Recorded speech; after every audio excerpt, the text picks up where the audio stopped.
नमस्कार, मैं हूं देवांशु। आप देख रहे हैं news foundation. All India Muslim personal law board ने एक अपील की थी जिसमें कि लेटर जारी किया गया था बोर्ड की तरफ से और कहा गया था कि रमज़ान के आखिरी जुम्मे यानी कि अलविदा जुम्मे के मौके पर नवाजी जो हैं, जो भी मस्जिद में जाकर नमाज करते हैं, वो हाथों में काली पट्टी लेकर जो है वो पहनकर जाएं और विरोध दर्ज कर दे वक्फ संशोधन बिल का।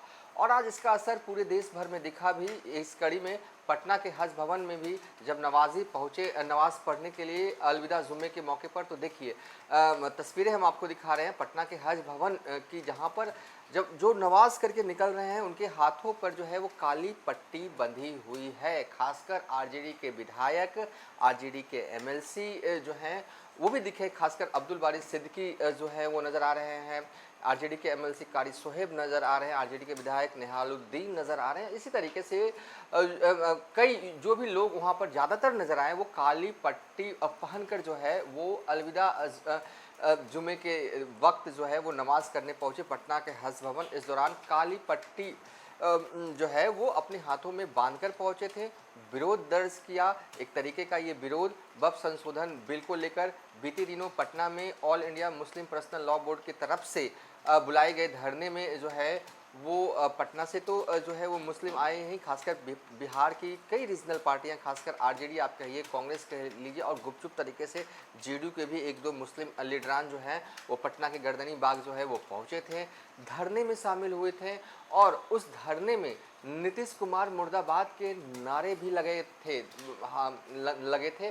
तो कुल मिला के कहें कि वक्फ संशोधन बिल को लेकर जो है एक बार फिर से मुद्दा जो है वो गर्मा रहा है। खासकर बिहार की सियासत में आरजेडी जो है वो इस पूरे मुद्दे को लेकर सरकार को, खासकर नीतीश कुमार को घेर रही है। और बीते दिनों हमने देखा जब सीएम नीतीश कुमार ने अपने सरकारी आवास पर दावते इफ्तार का आयोजन किया तो बिहार की कई मुस्लिम तंजीमों ने इस दावते इफ्तार का बहिष्कार किया। हालांकि उन्हीं मुस्लिम तंजीमों से कई लोग जो है नीतीश कुमार के दावते इफ्तार में जो है वो पहुंचते हुए भी दिखे।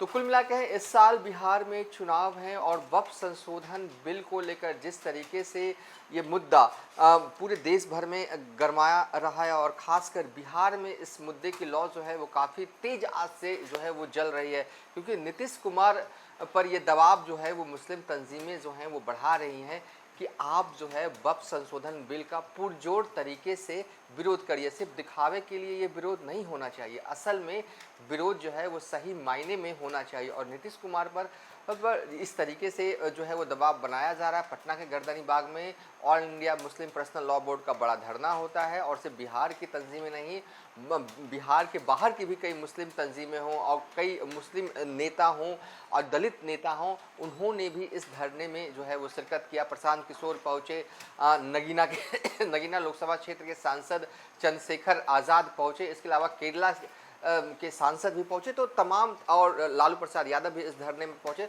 तो कुल मिलाकर कहें कि 2025 में चुनाव और चुनाव से पहले वक्फ संशोधन बिल का मुद्दा बिहार में गरमा रहा है। All India Muslim personal law board जो है अलग अलग तरीक़ों से जो है इस बिल का विरोध जो है वो कर रही है। इसी कड़ी में रमज़ान के आखिरी जुम्मे के मौके पर all India Muslim personal law board की तरफ से अपील की गई कि नवाजी जहां भी नमाज पढ़ने जाएं वो अपने हाथों में काली पट्टी बांध कर जाएं और इससे मैसेज निकले कि वो वक्फ संशोधन बिल के खिलाफ है।